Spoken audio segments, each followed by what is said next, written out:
1.1 brought with it priority mergers, and it's time to put them to good use, and you might be surprised as to what they can be used for. So today I thought I'd show you a couple of ideas for use cases in your factory, and more importantly breaking down how to use them, though this isn't exhaustive. There are other uses that I've seen people use them for, it's just not something I've used for the time being.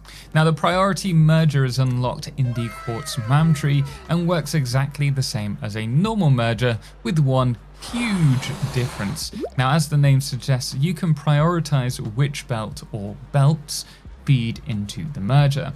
Now, to use the priority merger, you'll need to click on it, opening up the overlay. You can drag the sliders to choose the input priority order. High priority ensures this input will push through the resources ahead of any other slider that it's set below it. That way you can set a different priority for each input should you choose to.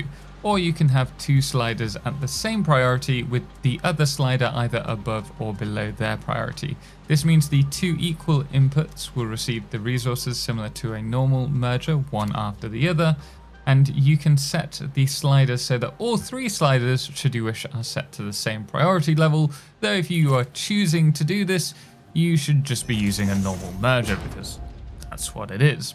One thing to note that with the priority merger, it's not a ratio merger, so the slider just dictates which lane gets priority rather than a ratio of resources onto the output line.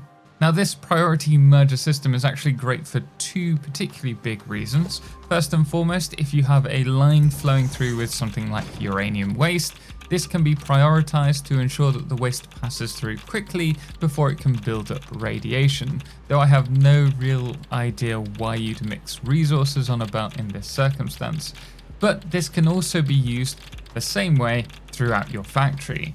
Say we have two sources of a resource that's available for a facility, but one of those sources is a siphon taking resources from your storage facility, and the other one is a dedicated facility, but it doesn't quite produce enough to fill the factory you're producing. What you could do is set the dedicated factory line to be prioritized. That way the storage line will only siphon off resources if it's needed. The second way in which priority mergers are great is that it allows you to create belt compressors, which work similarly to belt balancers. However, instead of balancing the input between multiple lines, you can compress excess resources into prioritized lines in sequence. Whereas before, compressors had a habit of throttling lines as lines fought to squeeze through resources. Now, it does sound a little bit complicated, so let's use my upcoming Let's Play episode as a reference for this. We've been working it out on our live streams on twitch.tv/Totalxclipse. And what's happening here is that we have a varying amount of resources flowing into the facility. And this means that sometimes the facility might run at 100% capacity, producing 23,000 iron ingots per minute. And at other moments, it may just run at 10% capacity. Now, the issue comes on the output side, as the iron ingots need to be used along a multitude of different products. Now, the plan here is to have iron plates and iron rods prioritized, and when we have excess resources, we can then produce reinforced iron plates or modular frames. However, if each output line goes straight to their facility, we'll end up having a slow trickle of each resource rather than what we want prioritized. Now, this is where the compressor comes in. Using a mix of smart splitters and priority mergers, we can prioritize lanes in sequence, prioritizing the first line, then the second, third, and so on and so forth, and more importantly, without it backing up any of the lines. So it merely compresses all the items that we're producing into the lowest number of full lines possible. Now, you can already see how this system scales up and or down based on the input of resources, as you can see from which lines are full versus which resources are entering on which line. But how do we do this? Now, for the sake of this example, all the mergers are priority mergers and all the splitters that we're going to place are smart splitters. So say we have a simple 4-line input that we want compressed into 4 prioritized lines. The highest priority line is the one that starts the chain. And we'll start this by placing down a priority merger.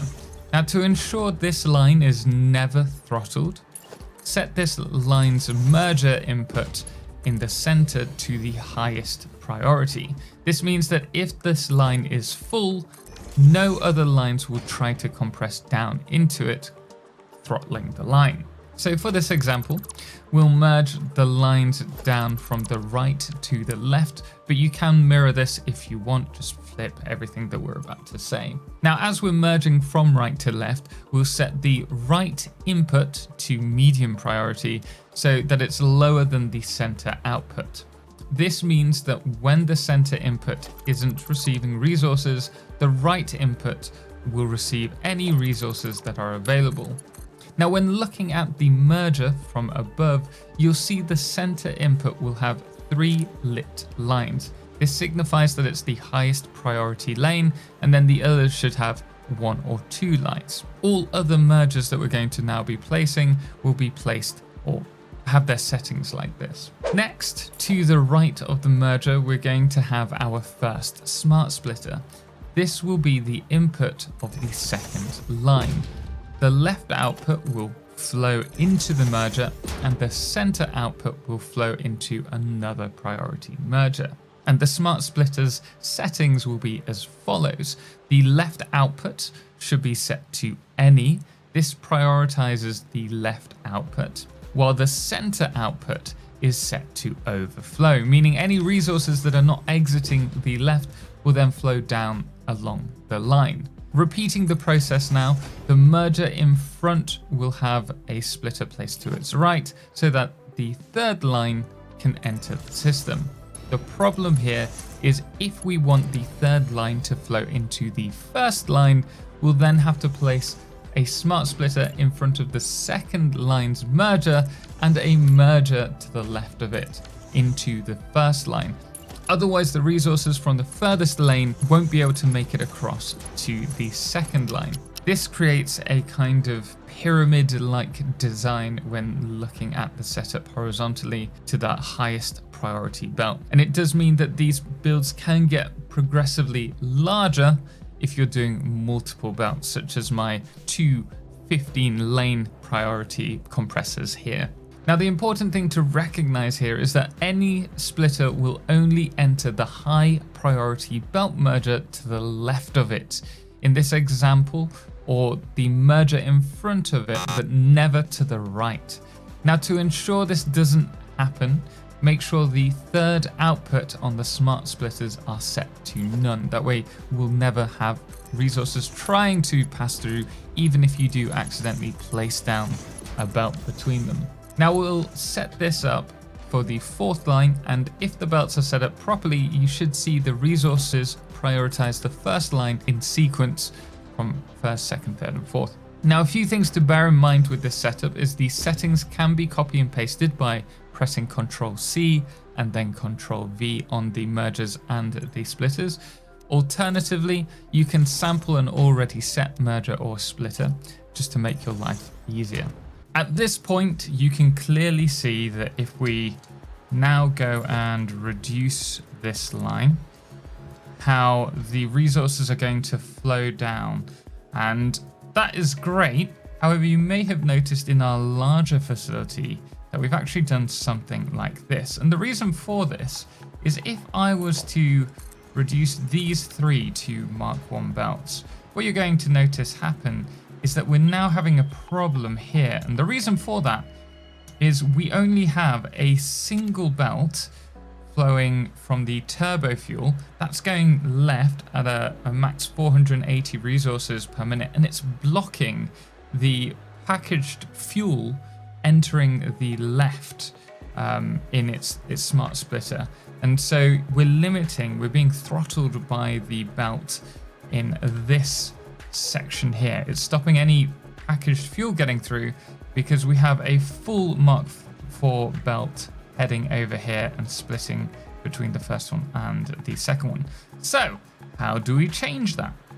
Well, that is where this setup comes in. So in this example here, we've added a smart splitter after every priority merger, and after every priority merger, we've added another smart splitter. The reason for that is it means that we're making use of multiple lines.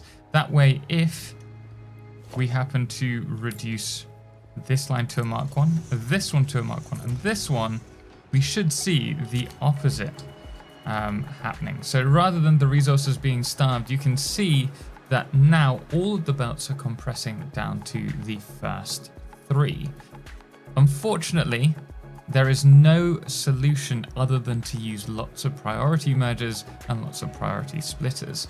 So now that you've seen that, we're going to talk about a couple of troubleshooting tips. If you have empty lines in the middle of your compressor but not either side, then one or more of the through lines have not got a belt connection. This is one of the regular issues that happen with this setup. If there is a throttling in one of the belts, as you can see here, then it does suggest that one of your mergers is incorrectly set, as you can see here. So those are the 2 biggest troubleshooting issues. Now there are other use cases for priority mergers, which perhaps we'll mention in a future video, but until then, why not let me know your favorite uses yourselves for them in the comments below. And if you're wondering what to watch next, do check out my Let's Play series where we're working up to this particular build. But until next time, special thanks as always goes to all of our incredible supporters on Patreon, most notably our Lunar Eclipse patrons, Fireflesh, The Calamity, Ben, Star and Seeker Kala, as well as our Blood Moon of the Day, which today is Dr. Shotgun. Until next time, as always, ciao for now.